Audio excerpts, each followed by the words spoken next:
Okay, candidate Benoit, what is your position on E-Verify?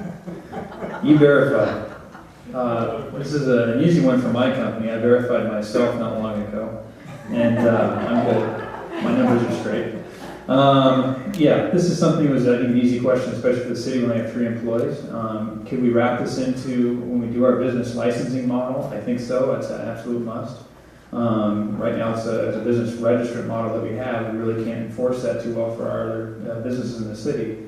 But let's keep our jobs here. Let's keep our jobs to people that are here legally, and go forward with that. And I think an E-Verify system nationally, if we would implement it, would be great. The whole national system right now is upside down, but it's something that's got to get worked on here eventually. They keep talking about it up in Congress, that they might bring it back again. And I think luckily they haven't, because if they did do it right now with the Congress we have, it might not be exactly what most of the people in Woodmont would want. And it's just a matter of finding a solution to a big problem. And E-Verify is definitely one stick of that problem, because then it would encourage people to be here legally and to go through the process legally. I'm all for immigration. I'm all for legal immigration. I want the people to be here legally and to be able to support their families wherever they're at. But you need to do it the right way and pay taxes. And I don't mean to use someone else's social security number to pay taxes. They need to pay their own taxes and have their own social security number.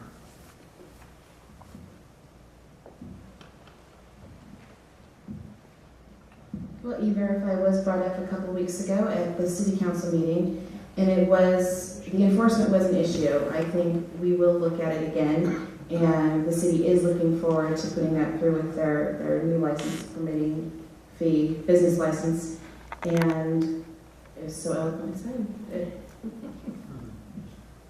Yeah, I think I have to agree with the last 2 speakers completely. I think it is coming. It isn't enforceable right now. With our 3 employees, we verified, so we know that they are legally here. We've also going to look at any things that go out to contract that they are checking and making sure. We do want to keep our jobs here. Jobs are so important today, and we can't let any of them go. 100% for legal immigration. Doesn't matter what country they're from or where they're from, as long as they come here legally. I am 100% in favor, but I think the jobs need to go to the people that were born here, that live here and work here and are here legally. I can see she read my one note of the night. It says, "Hi, my name is Tim." She didn't say that. Darn. Anyway, yeah, E-Verify. It is a must. The city can definitely do something with that. They can stop any subcontractors. Whether you do that with businesses in town, I don't see that's going to be possible. If you give a business license to somebody, how are you going to enforce that they're actually going to E-Verify everybody? That's a tough route to go. But if we hire any subcontractors to do any city work, or any contractors that come in and working on roads, if they don't supply it, then they don't get the contract. It makes it real simple and keeps it to people that are actually here legally. In my company, everybody has to be federally checked out, so it's a simple process. It doesn't take that much time. It's just that some people like to cheat the system and don't want to pay their fair share, and we're not going to let that happen, especially in any city contracts. It makes it simple. I'm basically in agreement with all the other speakers. I am in favor of legal immigration, and it's one of the strengths of our country, and it was built on immigration. So I think that we need to definitely differentiate between illegal and legal immigration. As far as E-Verify is concerned, I think that it can be strengthened and made more usable, and eventually we will have that. We should definitely have it for anybody we subcontract with. At the same time, I think that the City Council discussion was very clear, and that is that at this point, it's like code enforcement.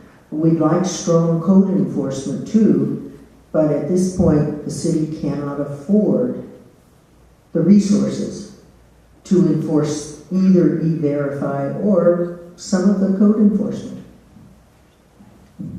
Yeah, we had that discussion at the City Council, and it's voluntary right now for businesses.